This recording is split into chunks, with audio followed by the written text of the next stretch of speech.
Hi guys, we're at White Rock.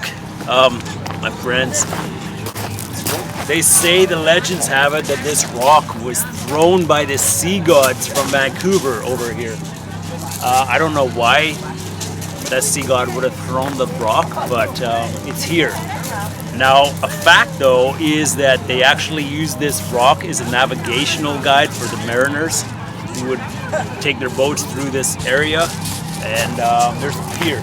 I think that's one of the longest piers in BC or Western Canada. It's high tide right now, but when the tide goes out, you can take a skimboard and just shoot over all the sand on a pond. We got mountains in the background, and that's the USA over there. Hey guys, I just wanted to say I think that the Indian gods stole all the skipping rocks because they're all round and they don't skip. Okay, let's see, best of the three.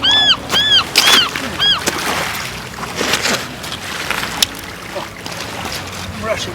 This is my lucky one.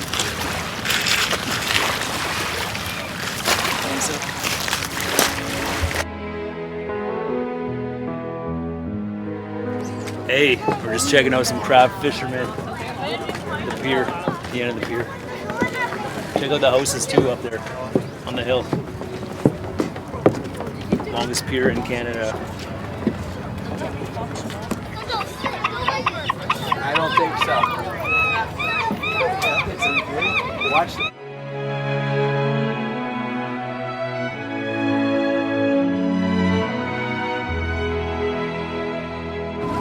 They'll turn you back for a second and take your bait, and that's it. I have two teeth. I have two shots. Belly rub? Belly rub?